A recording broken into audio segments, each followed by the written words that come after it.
Assalamualaikum warahmatullahi wabarakatuh. Perkenalkan, nama saya Muhammad Zulfikri dari Prodi Ilmu Hukum kelas C semester 1 dengan NIM 12130500106. Di sini saya akan menjelaskan sedikit materi tentang akhlak-akhlak terpuji. Yang pertama yaitu salah satu dari sifat-sifat terpuji yang pertama adalah taubat. Taubat sendiri artinya meninggalkan segala perbuatan tercela atau perbuatan maksiat atau dosa yang telah dilakukan dengan niat sungguh-sungguh hanya karena Allah Subhanahu wa taala dan hanya berharap mendapatkan ridho dan ampunan Allah Subhanahu wa taala. Orang yang bertobat juga mesti memenuhi beberapa syarat seperti contohnya satu yaitu meninggalkan maksiat dengan penuh kesadaran, kedua menyesali perbuatan yang telah dikerjakan, yang ketiga berjanji tidak akan mengulangi perbuatan itu lagi. Dalam ayat Al-Quran juga dijelaskan, Allah berfirman dalam surat At-Taubah ayat 104, yang artinya tidaklah mereka mengetahui bahwasannya Allah menerima taubat dari hamba-hambanya dan menerima zakat, dan bahwasannya Allah maha penerima taubat lagi maha penyayang.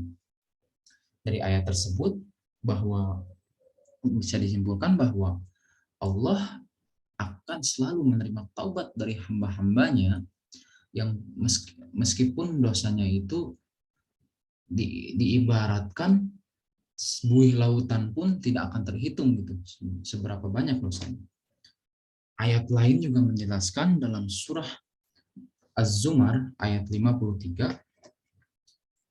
dan 54 yang berbunyi Qul ya ibadiyallazina asrafu ala anfusihim la taqnatu mir rahmatillah innallaha yaghfiruz dzunuba jami'a innahu huwal ghafurur rahim wa anibu ila rabbikum wa aslimu lahu min qabli ayyatiyakumul azzabu summa la tungsorun, yang artinya katakanlah wahai hamba-hambaku yang melampaui batas terhadap diri mereka sendiri, janganlah kamu berputus asa dari rahmat Allah. Sesungguhnya Allah mengampuni dosa-dosa semuanya. Sesungguhnya Dialah yang Maha Pengampun, lagi Maha Penyayang.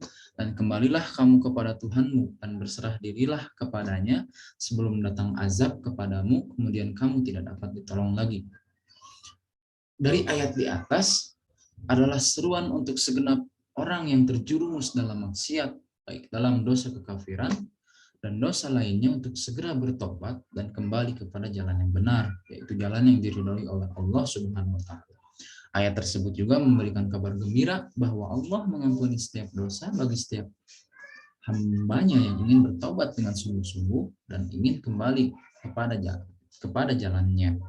Walaupun bisa dibilang dosa tersebut amat banyak, bagai buih lautan yang tak mungkin terhitung, tetapi Allah akan senantiasa memberikan hambanya kesempatan untuk bertobat, untuk kembali ke jalan yang benar. Dan ada satu dalil dari hadis riwayat Tirmizi nomor 3847 dan Imam Tirmizi serta Ibnu Hibban menghasankannya, yaitu yang bunyinya atau yang artinya dari Ibnu Umar, semoga Allah meridhoi mereka berdua, bahwa Rasulullah Shallallahu Alaihi Wasallam bersabda, sesungguhnya Allah akan menerima taubat seseorang hamba selama nyawanya belum sampai ke tenggorokan. Dari hadis tersebut bisa dijelaskan atau bisa dirincikan bahwa sebelum nyawa kita sampai ke tenggorokan, atau dalam arti selama nyawa kita masih dikandung oleh badan, Allah akan senantiasa menerima semua amalan dan taubat yang hamba-hambanya lakukan.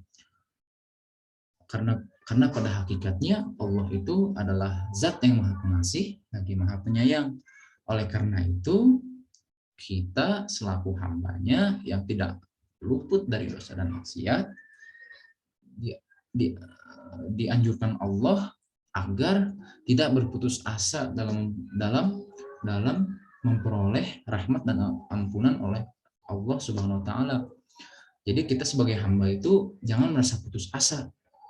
Terkadang ada orang yang merasa bahwa dirinya ini penuh dosa dan hina sehingga ia tidak ingin, tidak ada niat untuk kembali ke jalannya karena merasa taubatnya itu tidak akan diterima. Namun itu adalah suatu pernyataan yang salah. Karena bahwasannya Allah itu akan senantiasa memberikan kesempatan hamba-hambanya untuk bertaubat selagi nyawanya masih dikandung oleh raganya. Kecuali pada saat nyawanya itu setelah sampai ke tenggorokan. Jadi alangkah baiknya kita memanfaatkan dengan sebaik mungkin kesempatan yang telah Allah berikan kepada kita untuk terus berbuat kebaikan dan juga untuk senantiasa bertaubat di jalan Allah Subhanahu wa taala. Karena Allah Subhanahu wa taala mencintai orang-orang yang bertaubat. Allah Subhanahu wa taala pun mencintai orang-orang yang berdosa. Nah, kenapa mencintai orang-orang? Namun di sini diartikan bahwa Allah mencintai orang-orang yang berdosa, namun ketika ia telah berbuat dosa, ia segera bertobat dan kembali kepada jalannya. Dan Allah membenci orang-orang yang beriman istilahnya, namun ia berbangga dengan segala perbuatan amal dan kebaikannya, atau bisa dibilang riya. Jadi bahwasannya Allah itu mencintai orang-orang yang beristighfar. Jadi bisa disimpulkan bahwa sebanyak apapun dosa yang pernah kita lakukan, sebanyak apapun dosa dan maksiat yang pernah kita lakukan, janganlah kita berputus asa dari rahmat dan ampunan Allah, karena sesungguhnya Allah adalah zat yang maha pengasih lagi maha penyayang dan juga zat yang maha pengampun. Oleh karena itu kita mesti berjuang untuk memperoleh rahmat dan ampunan Allah Subhanahu wa taala, dan semoga kelak kita di akhirat nanti diberikan tempat yang mulia dan juga tempat yang diridhoi oleh Allah Subhanahu wa taala. Lalu selain tobat, contoh lain dari perbuatan-perbuatan terpuji yaitu adalah sabar, ya. Sabar dalam artinya yaitu tabah atau cekal menghadapi sesuatu ujian yang menduka citakan. Sabar di sini diartikan tidak ada batasnya. Jadi dan Allah pun mencintai orang-orang yang bersabar. Salah satu ayat dalam Al-Qur'an yang menerangkannya yaitu dalam firman Allah Subhanahu wa taala dalam surat Al-Baqarah ayat 153 yang bunyinya, ya ayyuhallazina amanu ista'inu bis sabri wa wassala innallaha ma'as sabirin. Artinya, hai orang-orang yang beriman, jadikanlah sabar dan sholat sebagai penolongmu. Sesungguhnya Allah beserta orang-orang yang sabar. Dari ayat di atas bahwasannya Allah sangat mencintai orang-orang yang sabar. Jika kita bisa mengamalkan sabar, maka niscaya Allah akan selalu membimbing kita, memberikan kita pertolongan dari segala ujian dan cobaan yang datang dari Allah Subhanahu wa taala. Lalu yang ketiga yaitu syukur. Syukur artinya di sini menyadari bahwa semua nikmat yang diperoleh itu baik secara lahir maupun batin semuanya adalah semata-mata dari Allah Subhanahu wa taala, dan merasa gembira dengan nikmat itu serta bertanggung jawab kepada Allah Allah Allah juga sangat mencintai orang-orang yang bersyukur. Salah satu ayat dalam Al-Quran menerangkan tentang syukur yaitu dalam firman Allah surat Ibrahim ayat 5 yang artinya, dan sesungguhnya kami telah mengutus Musa dengan membawa ayat-ayat kami, dan kami perintahkan kepadanya, keluarkanlah kaummu dari gelap gulita kepada cahaya terang benderang, dan ingatlah mereka kepada hari-hari Allah. Sesungguhnya pada yang demikian itu terdapat tanda-tanda kekuasaan Allah bagi setiap orang penyabar dan banyak bersyukur. Dengan kita mengamalkan perbuatan syukur ini, atau dengan kita banyak bersyukur ini, niscaya Allah akan memberikan nikmat yang lebih. Namun apabila kita tidak pernah mensyukuri segala karunia Allah, niscaya Allah akan mendatangkan azab yang amat pedih bagi kita. Lalu yang keempat yaitu ikhlas. Ikhlas sendiri artinya mengerjakan amal ibadah dengan penuh ketaatan serta perbuatan yang dilakukan semata-mata hanya mendapatkan keridhaan Allah, bukan karena tujuan lain.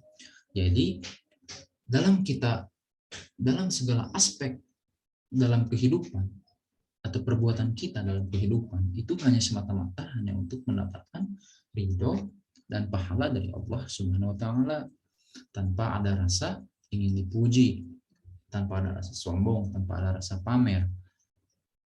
Dan Allah juga sangat mencintai orang-orang yang ikhlas.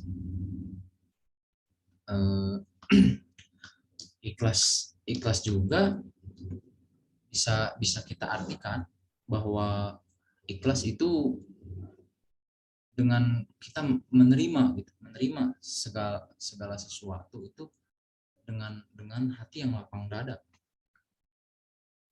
Dengan begitu hati kita itu akan menjadi dengan ikhlas, hati kita akan merasa tenang, hidup menjadi damai dan juga tentram. Dalam ayat Al-Quran, dalam firman Allah, yaitu dalam Al-Quran surat Al-An'am ayat 162 sampai 163, artinya, katakanlah sesungguhnya sembahyangku, ibadahku, hidupku, dan matiku untuk Allah Tuhan semesta alam, tiada sekutu baginya, dan demikianlah itu yang diperintahkan kepadaku, dan aku adalah orang yang pertama-tama menyerahkan diri kepada Allah Subhanahu wa taala. Jadi dalam sudut pandang ikhlas ini, kita ini dalam segala perbuatan, baik ibadah, baik itu bekerja, baik itu menuntut ilmu, harus disertai oleh rasa ikhlas.